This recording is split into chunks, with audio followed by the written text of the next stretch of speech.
Let us go together to 1 Corinthians chapter 9, verse 25 and verse 27. And every man that striveth for the mastery is temperate in all things. Now they do it to obtain a corruptible crown, but we an incorruptible. Verse 27 says, but I keep under my body and bring it into subjection, lest that by any means, when I have preached to others, I myself should be a castaway. We want to look at spiritual discipline, the spiritual discipline of a child of God, the spiritual discipline of a minister. In the recent time, the Lord started to take me around to understand the importance, the need for spiritual discipline. Spiritual discipline can be said to be a training to improve your spirituality. It is about the believer or the minister's habits, practices, and way of life. May I tell you that each man is an expression of his discipline, whether physical discipline or spiritual discipline. You are an expression of your discipline. When people look at you from head to toe, you are an expression of the volume of discipline that you exhibit. So one mark that really keeps faithful servants of God in their life, especially those who have excelled, who are successful in ministry and in their walk with God under the grace of God, is their consistency in discipline. Certain disciplines that they have picked upon in life, certain things that they know that if they are not careful about them, everything that they have been struggling and working hard to achieve will be rubbished. It is the consistency in those areas that keeps such men of God. And in fact, it is important that at times we take some time to study how certain men of God, how they prospered, how they progressed, how they were able to overcome some things that may be weighing the contemporary Christian down. You see, you are vulnerable in any area that you have not exhibited discipline. You are vulnerable in those areas. And so this moment, we look at about 2 or 3, as our time will permit us, on those spiritual discipline that are very, very essential for the believer or for the minister. Now, as we go back to verse 27, where Paul said, but I keep under my body and bring it into subjection. I keep under my body. Things to keep under the body, things to keep under subjection, things that you don't allow to submerge you, but you are the one that will subdue them. And so when we don't develop or inculcate discipline in our lives as believers, we may not go very, very far. Our walk with God will be a struggle without success. We will struggle without excelling. We will find ourselves being on the losing side. Every time we will be screaming and craving to be a great man of God, a successful man of God, a successful servant of God. But we discover that in the midst of the cries, you have cried and cried and cried, but you are still where you are. You have tried to attend conferences there, conferences over there, but you are still where you are. Simple disciplines. There are disciplines that can help the child of God to grow spiritually and get to where God wants him to get to. Now, in one of those areas that God expects us to exhibit spiritual discipline is in our prayer lives. Prayer lives. At times you discover that servants of God, believers, as they continue to age in the faith, they begin to lose grip of certain things, certain virtues, certain spiritual exercises and practices that has kept them on and on fire before the time when they perhaps felt they have arrived. Now, the area of prayer is very, very important. The scripture talks about a situation where Jesus, early in the morning, will leave his disciples and move away from them. And at times, they will come back and begin to look for him. They will come back and begin, where is he? Where has he gone? He developed a discipline that in the area of his prayer life, he must go certain things out with God. And when they eventually wake up in the morning, where is the master? Where is the master? Where is Jesus? Where has he gone to? Then suddenly they will see him coming out from a place where he had gone to be alone with God. It's a discipline. It's a discipline to wake up in the midnight to pray. It's a discipline. Don't allow any form of teaching to tell you that there are certain times of praying that is evil and you begin to get weak in those areas. No, it is a discipline to wake up in the night and pray. It is a discipline to wake up in the morning to seek the face of God. Now, if we will remember the account where the disciples of Jesus attempted to drive away a demon from a young boy that was possessed, and they could not do that. They were not successful in it.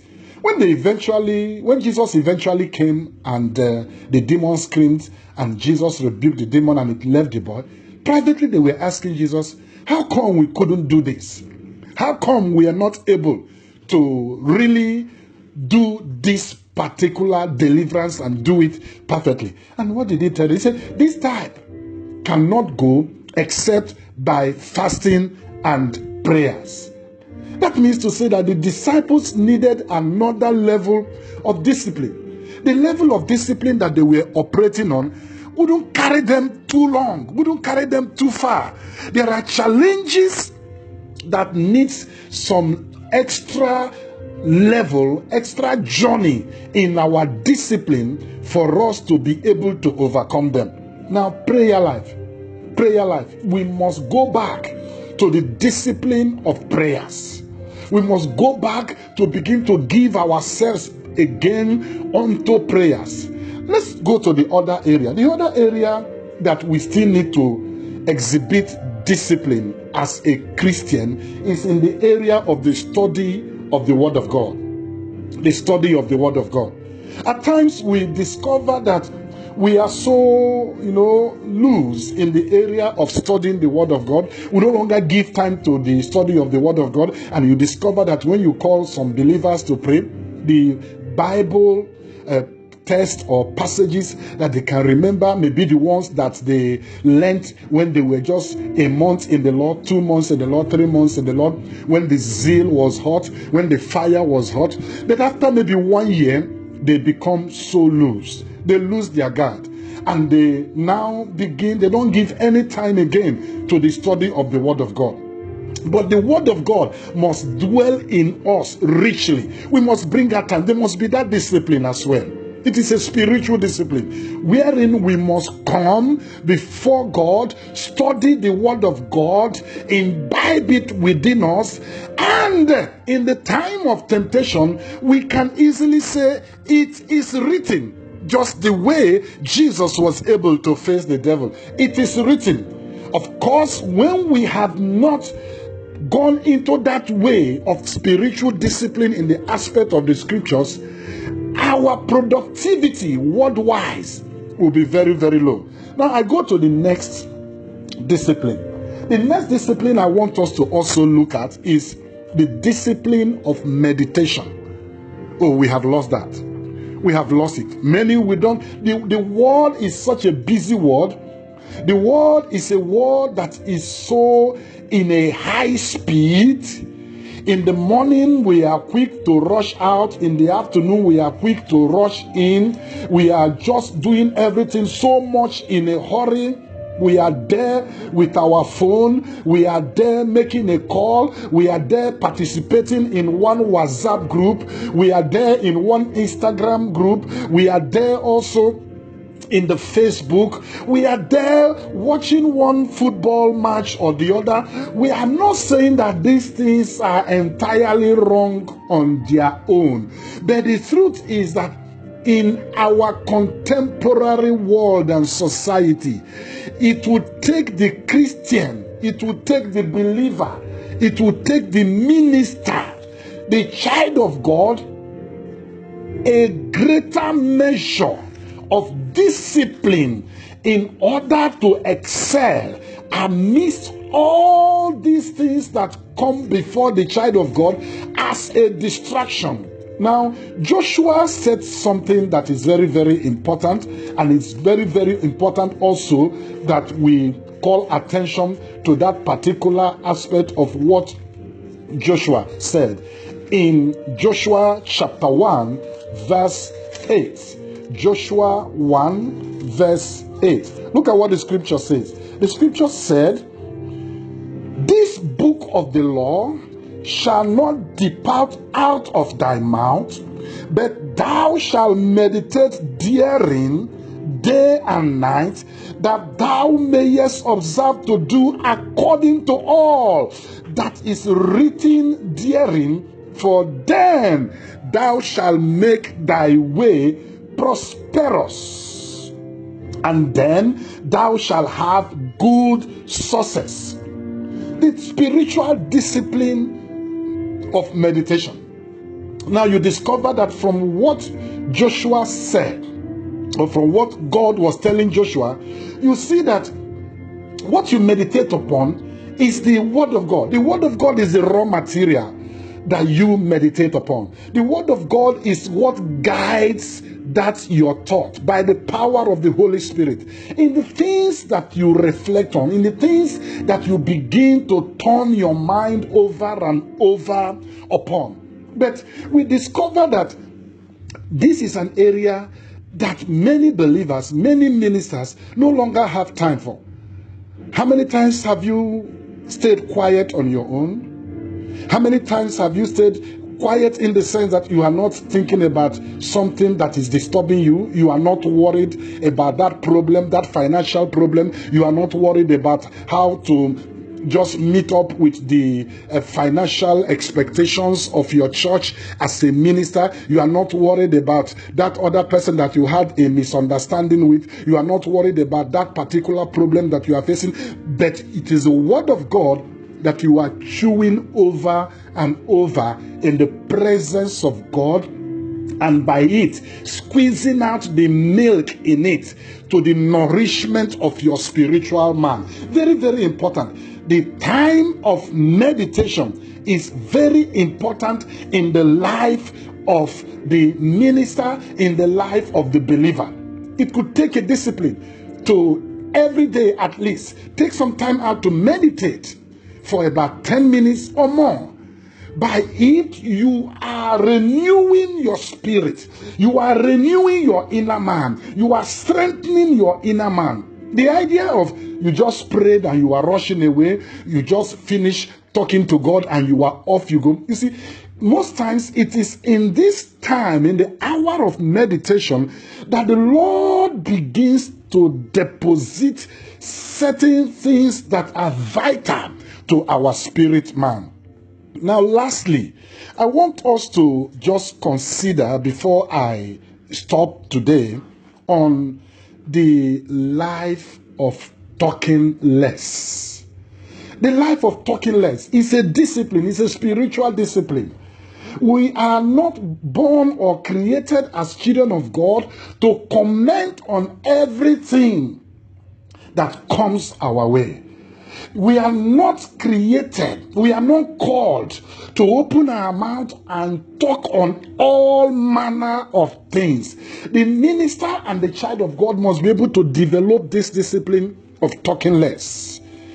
Develop the discipline of not always opening your mouth in every situation, but trying to know when to talk and when not to talk. It's very, very important. It's a discipline. And sometimes people say, I will not close my mouth, I must say it. I must say. No, there are things we need to say. There are things we don't also need to say. And of course, as a believer, as a child of God, our words must also be by the prompting of the Holy Spirit. What does the Holy Spirit want me to say? What doesn't he want me to say?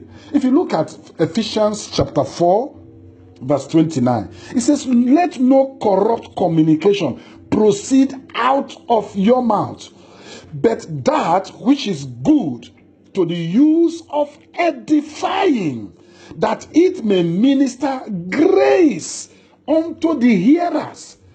The believer must be able to discipline himself so that his words will be graceful.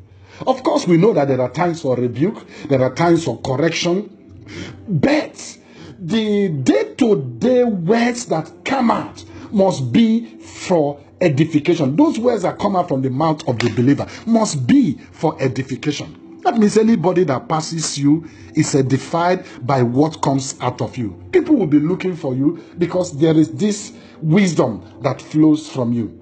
And so when we will discipline ourselves spiritually, we will discover that our level of spiritual growth will be affected. And because of this, we will also enjoy the Christian faith. Again, I want to thank God for giving us this grace to look at these disciplines at this point in time. And I know that as we begin to imbibe and inculcate them in our lives, the Lord will take us to where he wants us to be.